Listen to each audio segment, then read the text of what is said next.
Welcome, guys, to How the Frack We Got Here, a show that takes the news and events of the week and try to make sense out of it all. I'm your host, the most Will Buchanan, and on this show, we simply are all about the facts. There are plenty of news stations out there that simply want to do anything short but inform you. Here at How the Frack We Got Here, that's all we believe in. We go up to the left, we go up to the right, we go up to the middle of independence. We go after all sides because there's more than one side of a story to everything, and you need to know it all in order to actually formulate your own opinion. And that's what we try to do here at How the Frack We Got Here. Thanks for listening, and hold on. It's going to be fun. All right, guys. Today's date, November 29th, 2023, and this is How the Frack We Got Here. I'm your host, the most Will Buchanan. How the Frack We Got Here. We do take the events of the week and try to make sense of it all. Before we get started, guys, let you know that even though we do act as a news podcast, we do get our sources from the most reputable places that actually has award-winning journalism. We do not do sensational news like Fox News and all those other places.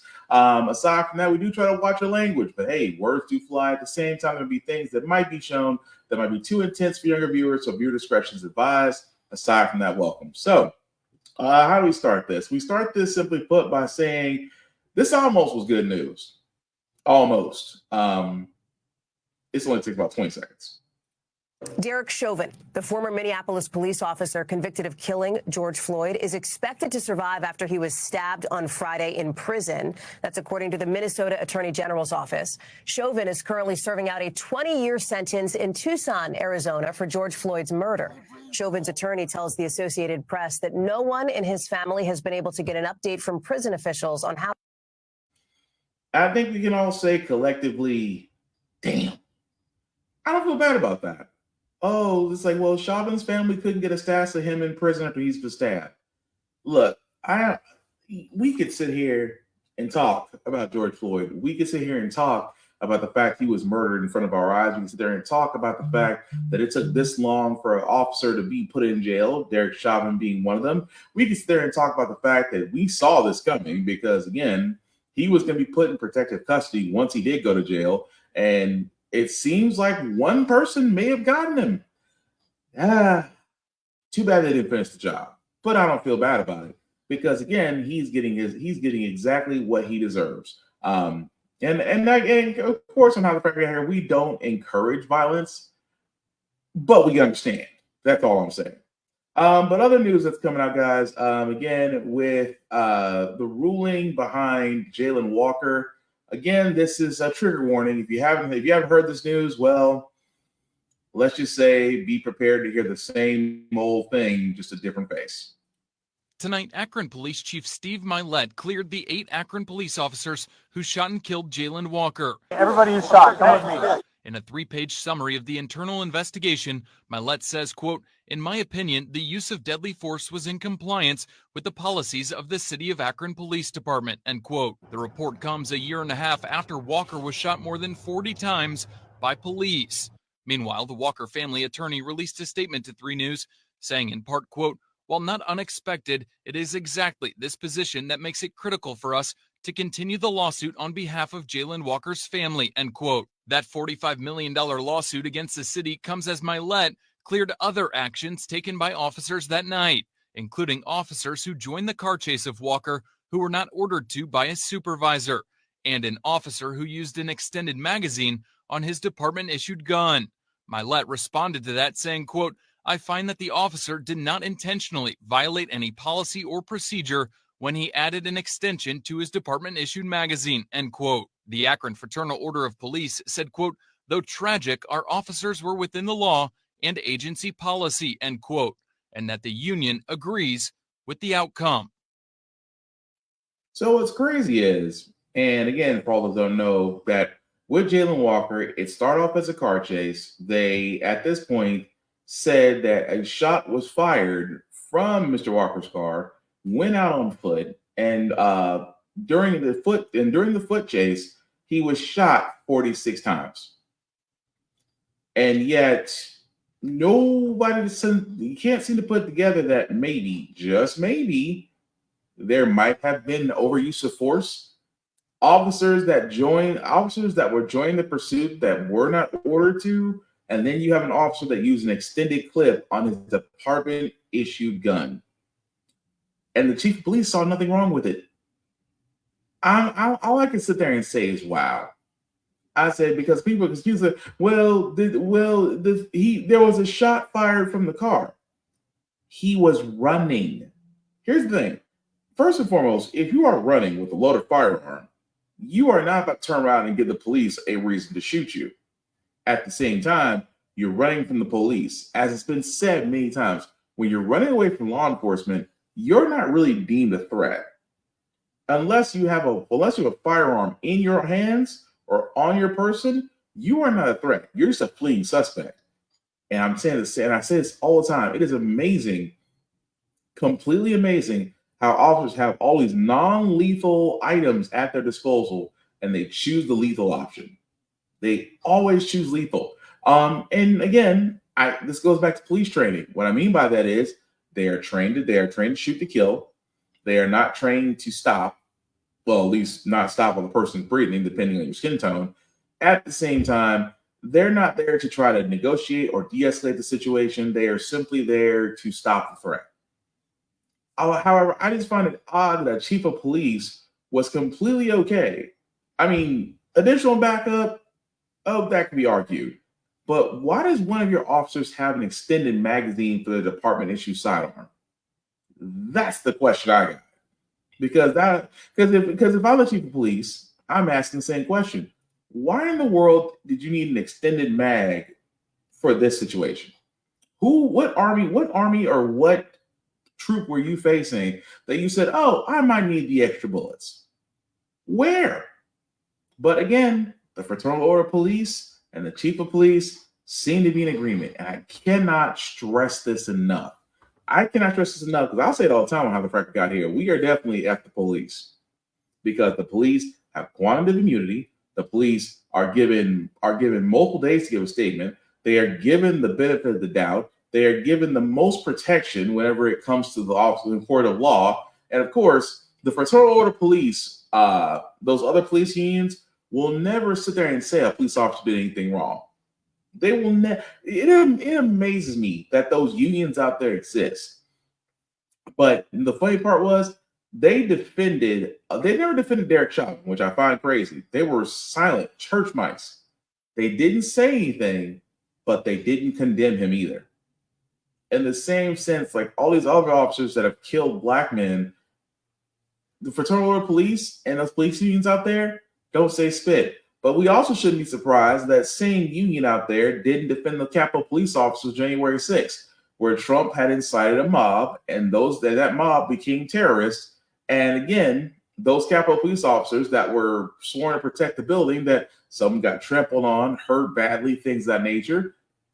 And again, the Fraternal Order of Police or police unions out there, all silent. But whenever it comes to the fact of whenever a police officer's job is in jeopardy, they're quick to sit there and say, they operated within the lines. They operated within the lines of the law. That's what they do. And it amazes me the level of understanding that is given to law enforcement. But everybody else, no, you're on your own. Good luck. Again, this is why I said police reform is needed, but we almost had it. But you can thank America's favorite Uncle Tom, Tim Scott, for that. At the same time, and again, we, as much as we want to institute policy, we have to attack the money. I'll keep bringing this up. I think the easiest way to actually get police reform and curb violence in America, tie their police pension and use that to give money to the families of the victims or survivors. And watch how quickly police reform happens. Watch how quickly the unnecessary deaths happen. Watch how quickly overexert or abuse of force is immediately reduced. Because why? Now you've attacked their livelihood. Now they're like, okay, either we stop or I find another profession. I'm just saying. But speaking of things that need to be out and done, George Santos. Well, like we talked about this last week, guys, that the report came out that said, yes, he is a fraud. Yes, he is a swindler. Yes, apparently he does not mind using your tax dollars to pay for OnlyFans. Well, it seems that they actually did bring up a motion to actually have him removed from the House. Now, of course, for him to be removed from the House takes 2/3 majority vote, which means it would take all the Democrats and some Republicans to get the job done. That being said, George Santos has a few thoughts on the matter. Much more time on Capitol Hill. House Speaker Mike Johnson says the House will vote Friday on expelling the indicted Republican congressman. A scathing House Ethics Committee report earlier this month accused Santos of spending campaign money on, among other things, designer goods, Botox treatments, and the adult website called OnlyFans. The congressman says he will not resign. NBC News Capitol Hill correspondent Ryan Nobles joins us now. Ryan, I sort of can't believe we keep talking about this. This is the third attempt now in Congress, in the House, to expel Congressman Santos. Is it expected to pass this time? Well, Kate, it's no guarantee, that's for sure, in part because it requires a 2/3 majority of the House to pass. So that would mean every single Democrat and then some 70 plus Republicans would have to vote in favor of expelling George Santos. And while there's clearly momentum in that direction, there were a number of Republicans that were holding out some concerns about the precedent that something like this could set. Among those concerned is the House Speaker himself, Mike Johnson. Listen to what he said earlier today. I trust that people will make that decision thoughtfully and in good faith. I personally have real reservations about doing this. I'm concerned about a precedent that may be set for that. So where everybody's working through that, and we'll see how they vote. So there's two parts of what the speaker said that are important. The first being that he's going to allow his conference to vote their conscience. That means that the leadership team is not going to whip their members to try and convince them to vote in one way or another. But he also made it clear that he's concerned about precedent. So, Kate, that tells me that when this vote happens, it's not a sure thing whether or not George Santos will stick around or be booted out. Okay, so let's think about this for a second here. Because, again, the new Speaker of the House, Mike Johnson, saying, well, we don't want to set the wrong precedent. What do you mean? Are you guys, let me get this straight. You all sat there and said, wait for the ethics report to come out. It came out.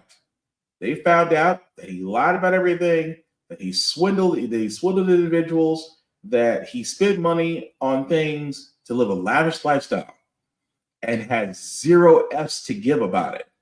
And now new Speaker of the House, Mike Johnson, is sitting there going, well, we got to be careful because this could set the wrong precedent. How so? That we actually hold a politician to their actions? I mean, again, this is coming, and I say this part, this is coming from the same group of individuals that had no problem censoring Rashida Tlaib simply because she was Pakistani. They had no problem. There was no, well, we don't want to set the wrong precedent because, this whole thing that's happening overseas in a war I can't talk about between two countries I can't talk about because Zuckerberg and his AIs like to block everything, but you know what I'm getting at. But this group, this party, censored a Democratic lawmaker simply because of her heritage and her opinion. That alone screams volumes. But when one of their own is caught with his hand in the cookie jar, faulty on everything that he says, lied about going to certain schools, lied about his religion, lied about the funds that he did, and it was found out. It was literally painstakingly, procedurally found out of everything this man has done. And yet the GOP wants to sit there and go, well, the GOP is slowly trucking their feet. Mike Johnson is sitting there saying, well, we don't want to set the wrong precedent. Well, what's the problem? Because isn't that the idea? Isn't that the idea that the government is supposed to be for the people and that that someone in the government is not for the people, that maybe he shouldn't be there? Maybe he should be removed. I'm trying to figure out how that's the problem. Oh, that's right. Because the GOP doesn't care about people. The GOP wants to hold on to their majority in the House by any means necessary.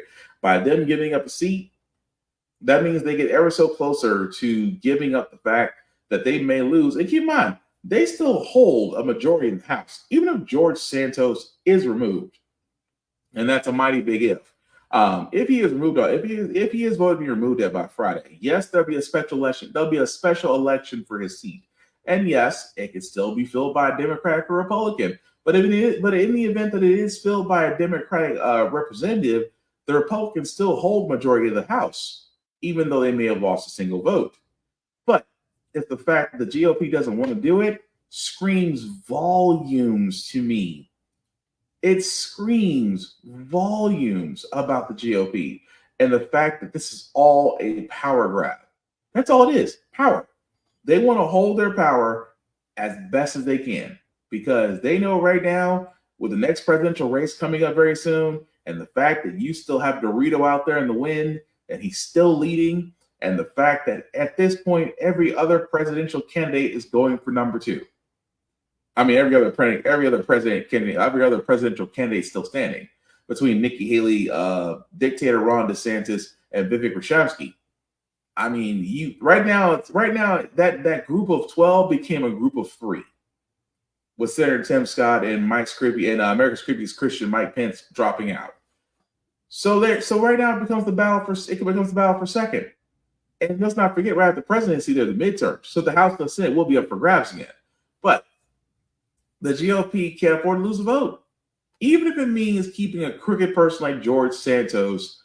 And like I said before, I wouldn't be surprised if he's still there after Friday, because I don't see the GOP falling through, which lets you know that when it comes to the GOP, everything is lined with bullshit. Just pointing that out. But speaking of things lined with bullshit, like we talked about with Nikki Haley, that is not her real name, did get a new backing from an old foe, or as I like to call them, the Darth Vader of political dark money, the Coach Network. Very influential conservative group, Americans for Prosperity Action, are now putting tens of millions behind a Republican candidate who is trying to beat Donald Trump for the nomination, Nikki Haley. Here's Rachel Scott.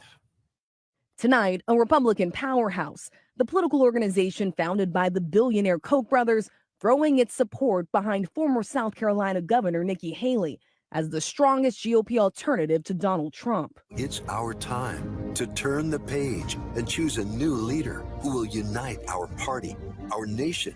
That proven leader, Nikki Haley. The group Americans for Prosperity Action, announcing its endorsement just 7 weeks before the first votes are cast, insisting Haley would boost Republican candidates up and down the ballot, winning the key independent and moderate voters that Trump has no chance to win. They've already raised $70 million, money that could give Haley new momentum as she rises in the polls, and other candidates like Florida Governor Ron DeSantis slip. We are now in second place in Iowa, second place in New Hampshire, and second place in South Carolina.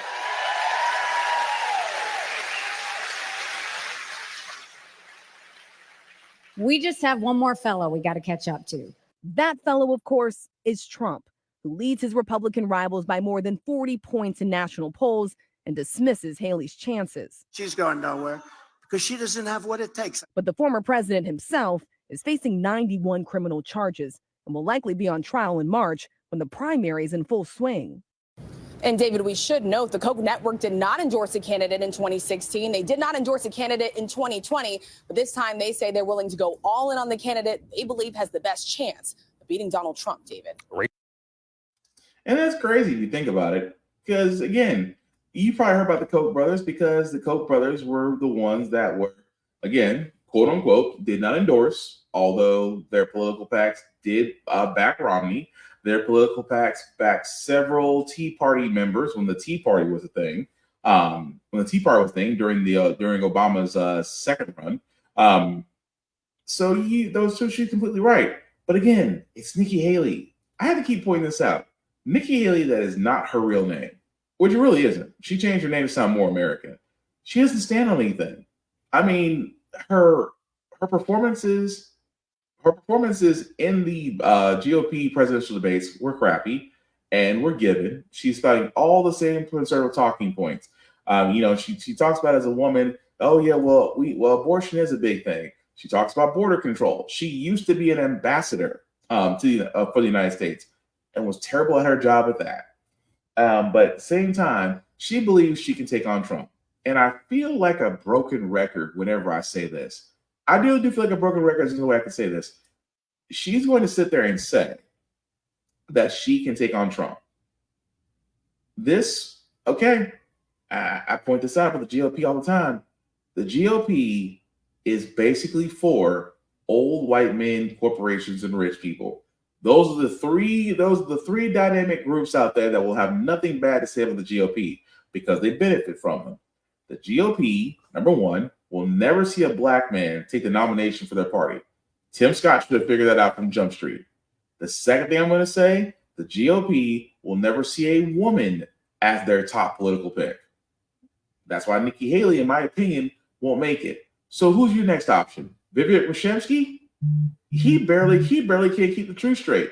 But the whole thing about this is Trump is sitting there on his 91 charges, smiling, hasn't attended a presidential debate yet because he says the same thing all the time. Why do I need to go? I'm leading in the polls. When you're leading in the polls by double digits over other party candidates, he's exactly right. There's nothing he needs to do. Nikki Haley can have all the money in the world behind her, but the problem is she doesn't stand out as a Trump alternative. The only way she stands out is that she's a woman. That is pretty much it. And it will be sad to see because, again, even with Trump 2.0, Ron DeSantis still hanging around, even though he's slipping, she may have gotten new money to be pushed forward. The thing about it is there's still not yet a candidate on the Republican side because what's going to wind up happening, and mark my words on this, somewhere in 2024, if Trump is not in jail, they're going to embrace Trump again. Why? Because they have to have power. And if it means the devil so be it. And trust me when I say this, the GOP are not too far from embracing Trump again. Why? Because number one, he's still leading. Number two, his cult is still out there. And number three, he's not in jail. Until he's actually going to be indicted, you might as well consider him the next nomination. But moving right along, guys, we do have some news about the Walmart shooting in Ohio. And I hate to say this is starting to become way too known about these individuals who decide that today was the day to wreck other people's lives. Panic. It's an active shooter in Walmart. And shooting 4 people inside this Walmart. You can still hear the gunshots? Yes. The 20-year-old suspect had arrived at the Beaver Creek store in his black pickup. According to court documents, security video shows Benjamin Jones exiting his truck, which he left running. The driver's side door was open and headlights were still on. He walked into the store carrying a rifle and seconds later began shooting. Police found a handwritten note inside the truck, although they haven't elaborated on what it said. The investigation led police 10 miles away to Jones's home. A search warrant shows investigators seized 18 items, including 2 Nazi flags, more handwritten notes, and an SS history book. The SS was a paramilitary organization under Adolf Hitler. The FBI confirmed the shooting may have been inspired by racially motivated violent extremist ideology. After shooting 4 shoppers, a white woman, 2 black women, and a white man, police said Jones turned the gun on himself. Shooter is down. Shooter is down. WLWT looked into his past and found Fairborn police had 2 interactions with Jones last year because he was suicidal. Records show in April of 2022, Jones told officers, "Life has been stressful lately, and he would probably hang himself."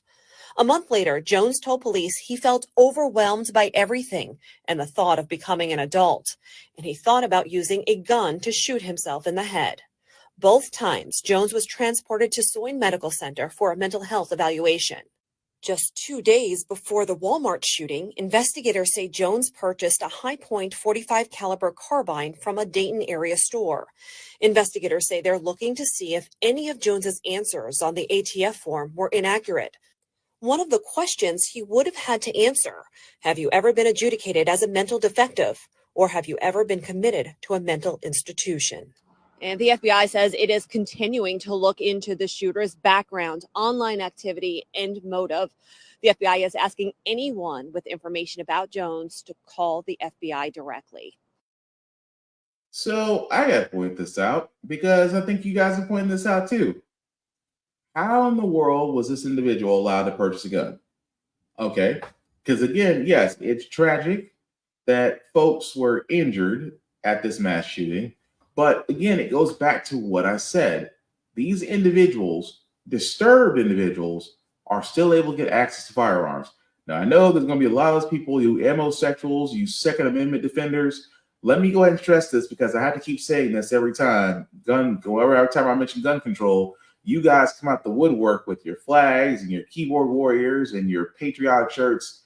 I will say this all the time. Yes, I believe in the Second Amendment. I am a firearms owner myself.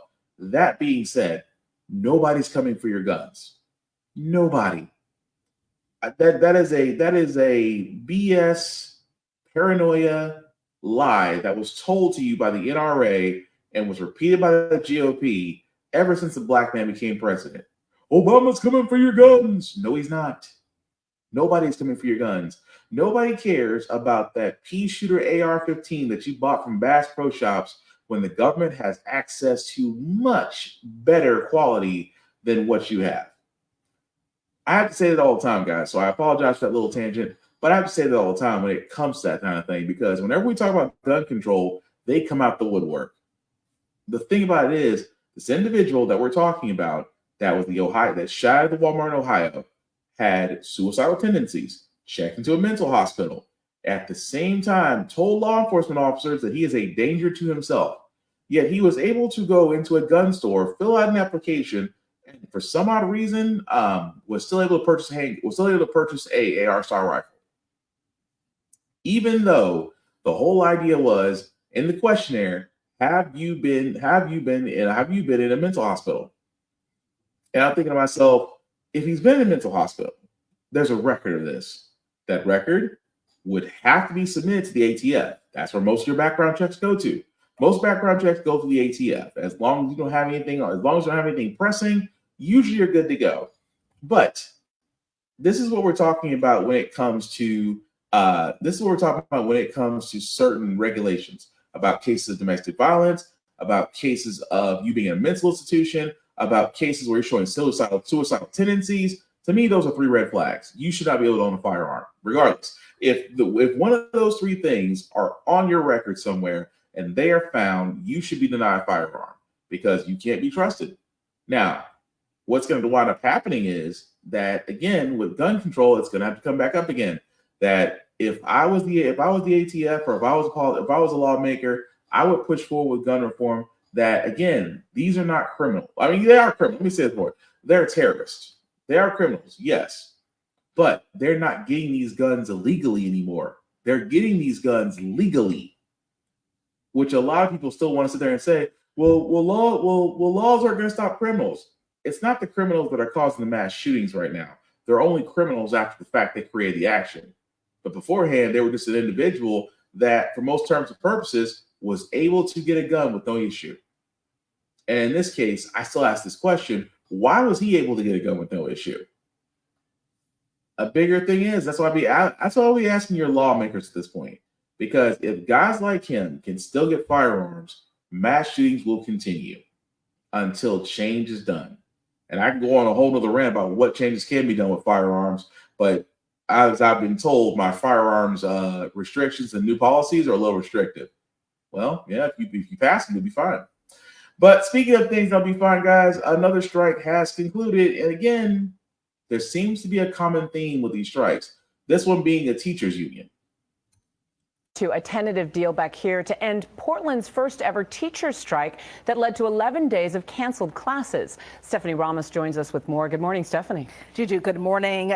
This morning, nearly 45,000 students in Oregon's largest school district are heading back to school. A tentative contract deal has been reached between the teachers union and the Portland School District, ending the 3-week strike. The new contract is worth $175 million over the next 3 years and includes a nearly 14% cost of living increase for teachers, improved class sizes, more built-in lesson planning time and teaching time, an expedited teacher hiring process, and $20 million to correct building and maintenance issues prioritized by the teachers.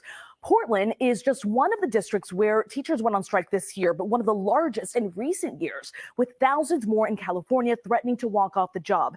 And while this deal is good news, it's not a done deal yet. The teachers union still needs to vote on the contract, and the school board needs to sign off, but schools are expected to open up this morning, and teachers and students will be able to make up the days missed during the strike. Lindsay? All right. And again, It is amazing to me. It is amazing to me, guys, that whenever it comes to strikes, it always comes down to the same basic things.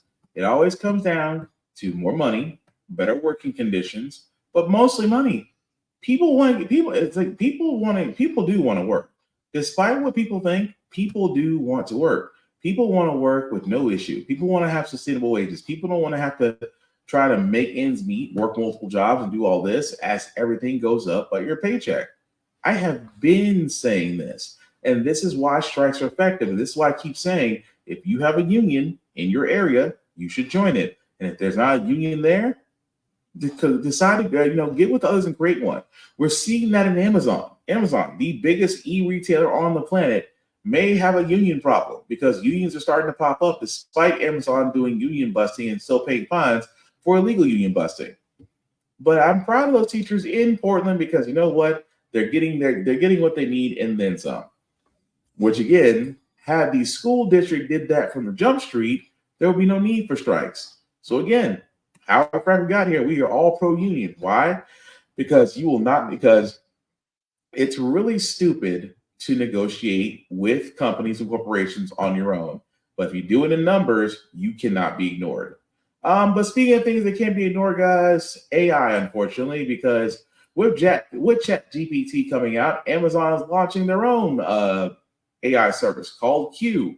I'm going to be honest about this. This is something that, as an IT person, I'm dreading because most IT people, depending on who you talk to, may or may not like the use of artificial intelligence.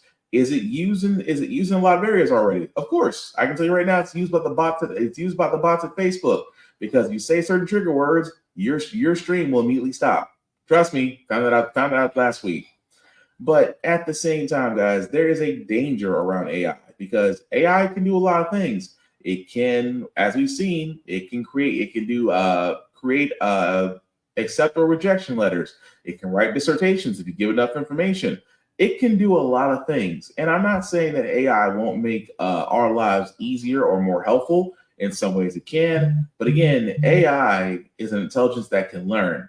And I'm sorry, I have seen way too many movies where somebody thought AI was a good thing, and all I keep hearing is Skynet Phase 2 in my head. I'm just pointing that out. Speaking of other things that are being pointed out, guys, cities are cracking down on homeless encampments. Trust me, I'm seeing that here. I live in Tennessee. I can tell you, Middle Tennessee right now, they're trying to break down on that. They're also trying to break down on it in California and New York. Why? Because America's homeless population is increasing. The last time it was checked, it was nearing 580,000 people across the U.S. But the thing about it is what they don't want to talk about. This is the thing that kills me when they don't want to talk about it. It's like, why do we have so many homeless people? I mean, lack of affordable housing. Have you seen housing these days? Developers come in, build up these apartments, charge New York rent in the southern states. And at the same time, these houses that used to have so many acres are getting bought out, the land being tilled, and again, straight up zero-lot homes being built. But these zero-lot homes can be anywhere from high fives, high sixes, almost up into the millions. And again, I point this out that people are sitting there saying, well, you can't afford a home. And it's absolutely right. In this day and age, where banks are less liable to give you a mortgage loan, and unless that you have certain special programs out there that don't have a lot of funding, which could actually be cut, you're going to run into the same problem again. For a lot of Americans, they are 1 or 2 paychecks away from being in poverty or being homeless out on the street. But again, for most cities, they're worried about the idea of tent cities popping up and ruining the image of what their city looks like. And that, my friends, is a humongous problem.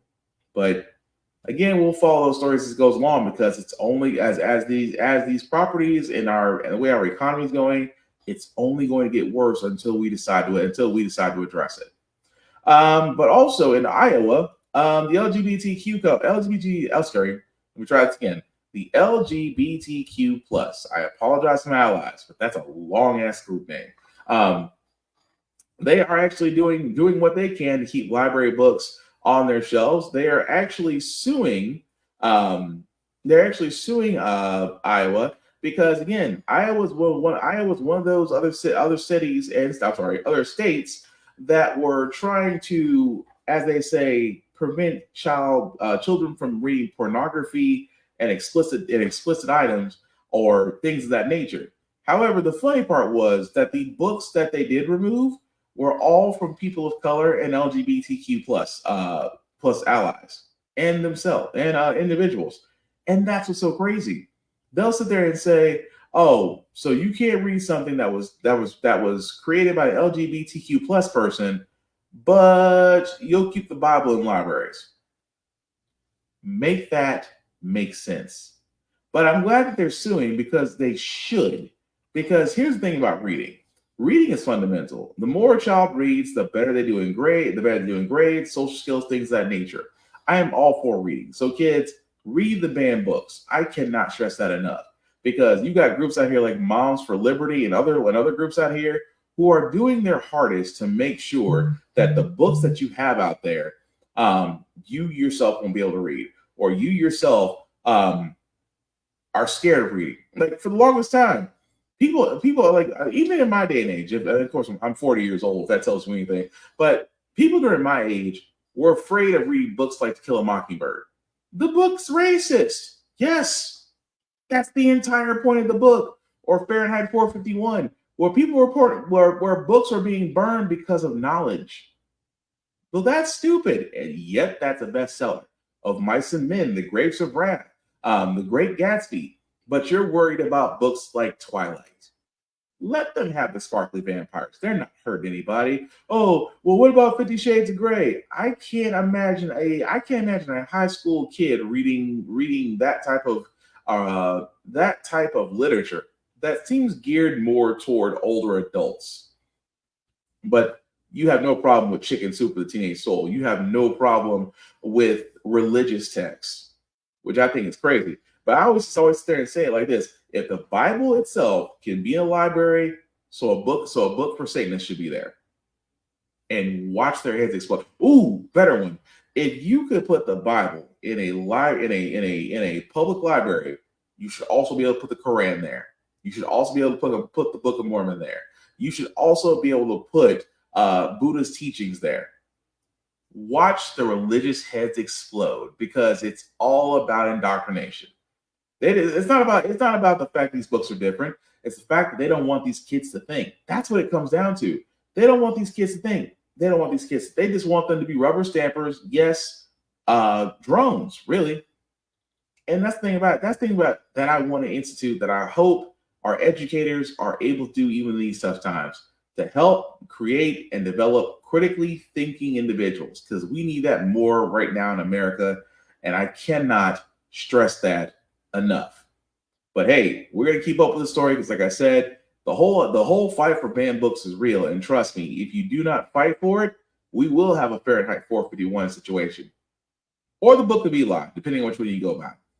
But another story, guys, a couple more stories we do to our feel good segment.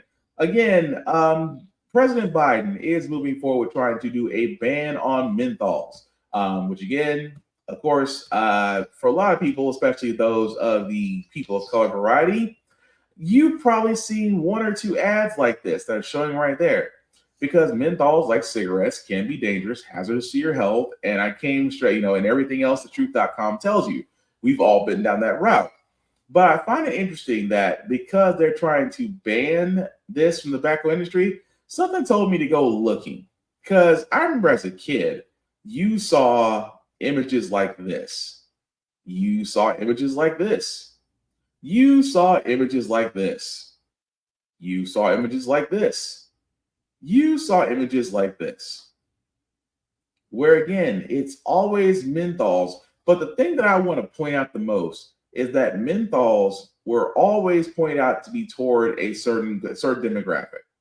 And menthols were pointed at Black people. And I've always sat there and said to myself, and I'm going to probably be alone on this, and if I am, so be it.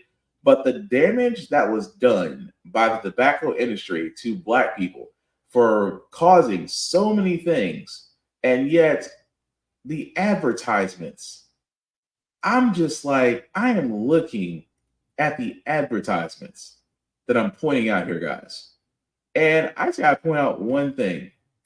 Do you see one napkin among those advertisements? What I mean by that is, do you see one advertisement where it was geared toward white people? You'll be hard pressed to find it, especially for menthols. Because I know a lot of people are sitting there going, oh, well, the Marlboro Man. Well, yes, you have one. But Newports, Cools, Camels, Salem's, I can keep going down the road here. All those cigarettes that were menthols, and this is why they got such a boost. Those same places, those same companies made billions off black individuals literally buying those products. Still to this day. And I thought to myself the entire time, for all the damage it's done, why have it at this point? And I'm only pointing this out because I just thought this was interesting.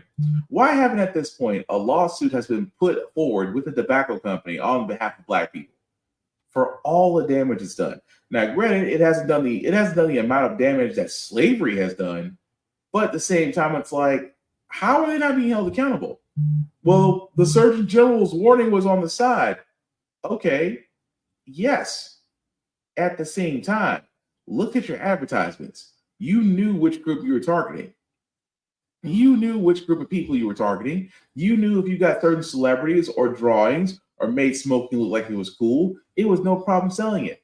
Just like malt liquor and everything else. Malt liquor is another one. I can go down that list too. Colt 45, Mad Dog. Again, I could pull those advertisements. And there's one thing I'm going to point out in every one of those advertisements. You will not see a white person on those. And yet I ask this question: how is it that a case has not been brought up to where we as a people could come forth and say the damage done against this industry, the damage that the tobacco industry has done to black people should be put in a lawsuit? That's the one thing I've always wondered. But I find it interesting that, yes, Biden is moving forward with banning menthols, and that's great. But when you think about the fact of how many menthols advertisements and the fact that billions, what I say with a B, were sold to black people, and now they want to ban it, which I'm happy they are banning it, albeit it may have been 60 years too late, 60 or 70 years too late. But still, it almost feels like something can be moved forward on this. But finally, guys, before we get to our feel good segment, should cars have built-in speed limits?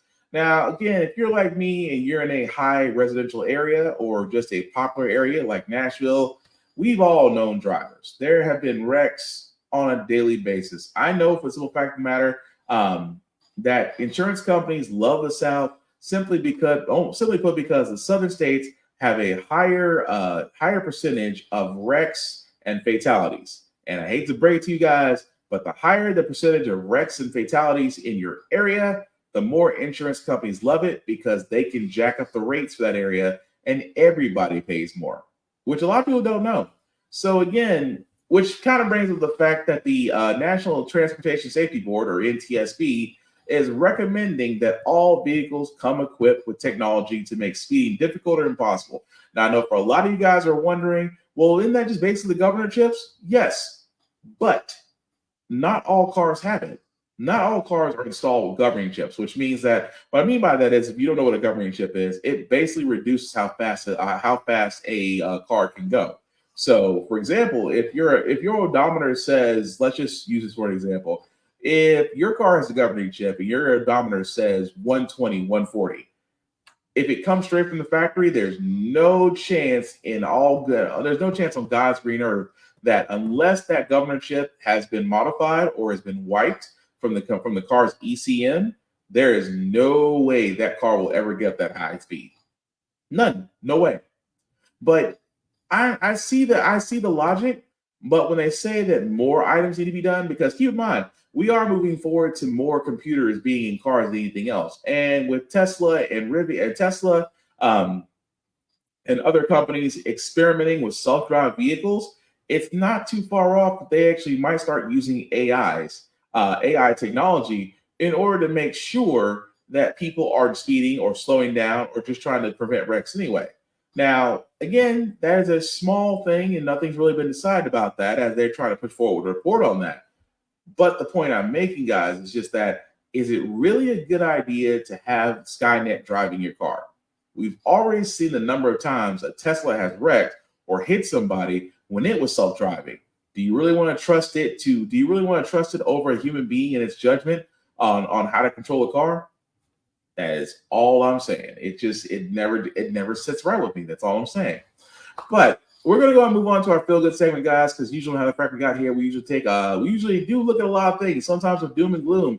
Makes you faith in humanity. But hey, it's Wednesday. Tomorrow is Friday Eve, which is Thursday. We want to get you guys over the hump with some feel good vibes. I think this will do it because everybody loves a good marriage proposal, right? Everybody loves a good love story. I know myself, I got married earlier. I got married not too long ago, actually. It's like, wow, I think about it. I got married in September. It's now November. So been married for a while, but the proposal I can remember like it was yesterday. And yet the story that we're going to tell is a woman that is reliving her proposal. And I can't tell if she was shocked or didn't see it coming.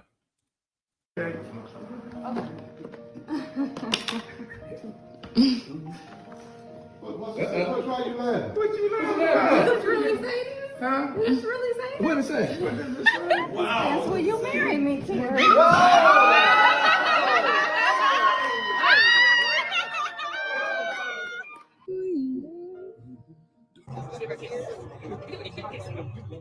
Had no clue whatsoever that he was going to propose. I had the cake after I contained myself and calmed down. I still had me a piece of cake.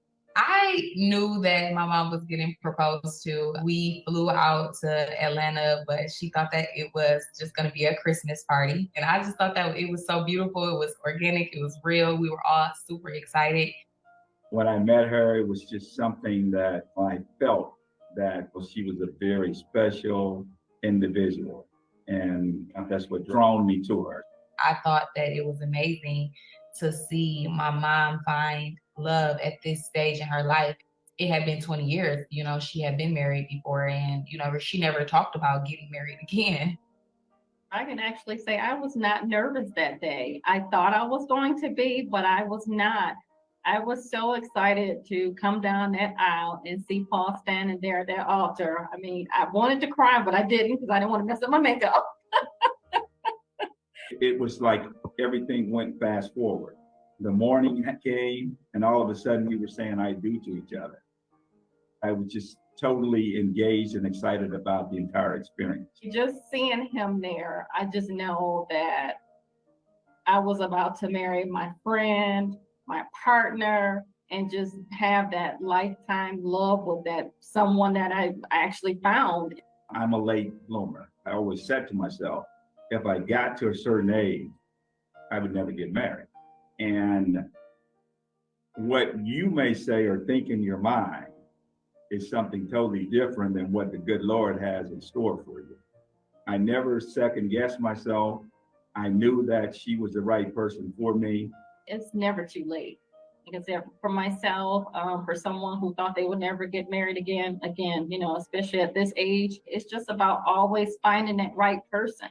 And once you actually have that connectivity with that person, that's just something that you just don't want to let go. So just seeing that really made me smile that, our love story was put out there and so many people reacted to it in a positive way. And just reading some of those comments and everything, I feel that we have given other people out there hope to find love. And again, I think that's great. Like I said before, guys, when it comes to certain things, like that, hey, you don't think you're going to find love, and yet you do. So definitely mazel tov to the happy couple. But with that being said, that's really new with this podcast, guys. I do want to thank you all for liking, for watching, for letting people know this is live. I certainly appreciate that. Some shameless plugging before we do get out of here, guys. I do want to shout out to my boy Vaughn at Big BZA Dot. You can definitely check him out and his page as he does do beats for shows, for skits, or for music. If you do have an idea, definitely check him out, Big BZA Dot, on all social media. Aside from that, guys, I do want to point out that me and my other compadres are joining Blur Station. Now, you probably wonder what Blur Station is. I'll gladly tell you. Do you like Netflix? Do you like Hulu? Do you like Amazon Prime? Do you hate the streaming prices? Do you hate that your content gets added and removed and nobody asks for your opinion about it?